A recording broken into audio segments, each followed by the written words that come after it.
குணசாலியான ஸ்திரீக்கு அடையாளமா இருக்கிறது ஒரு வசனம் இருக்கு. நீதிமொழிகள் 31வது அதிகாரம் 26வது வசனம். தன் வாயை ஞானம் விளங்க திறக்கிறாள், தயையுள்ள போதகம் அவள் நாவின் மேல் இருக்கிறது. குணசாலியான ஸ்திரீ தன்னோட வாயை ஞானத்திற்காக திறக்கிறாங்களாம். உதாரணமாக அபிகாயில பார்க்கலாம். அபிகாயில் புத்திசாலியான ஒரு பெண்.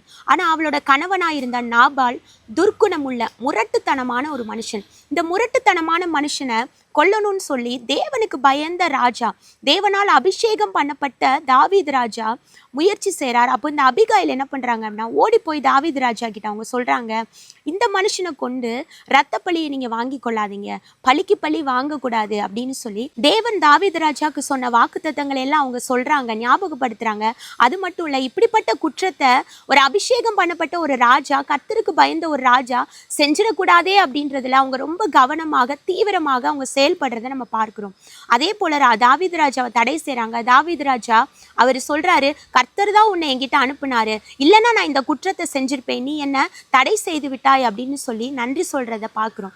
அப்போ வேதத்துல போட்டிருக்கு, தயையுள்ள போதகம் அவள் நாவின் மேல் இருக்கும். தனக்கு முன்னாடி இருக்கிறது ஒரு அபிஷேகம் பண்ணப்பட்ட கர்த்தரால பயன்படுத்தப்படுகிற ஒரு ராஜா தான். ஆனாலும் அவர் ஒரு குற்றத்தை செய்யும் போது இந்த அபிகாயில், சாதாரண பெண்கள் என்ன பண்ணுவாங்க, தன்னோட கணவர் எப்படிப்பட்டவராக இருந்தாலும் ஒரு மனைவி விட்டு கொடுக்கவே மாட்டாங்க. அவர் முரட்டாட்டம் பிடித்த மனுஷனா இருந்தாலும் ராஜாட்ட போய், ஐயோ ராஜா அவரை விட்டுருங்க, அவருக்காக நான் கெஞ்சி மன்றாடுறேன்னு சொல்லி எப்படி எல்லாமோ பேசுவாங்க. ஆனா இந்த அபிகாயில் ஞானமா அவங்க தனக்கு முன்னாடி இருக்கிற ராஜா அபிஷேகம் பண்ணப்பட்டவர், அவருக்கு போய் போதகம் பண்றாங்க. என்ன போதகம் பண்றாங்க, நீங்க இந்த தப்பை செஞ்சிடாதீங்க, நீங்க கர்த்தரால பயன்படுத்தப்படுவர், நீங்க செஞ்சு இந்த ரத்தப்பலி உங்க மேல வந்துடக்கூடாதுன்னு ஒரு தவறான காரியத்தை அவர் செய்ய விடாம தடுத்ததை பார்க்கிறோம்.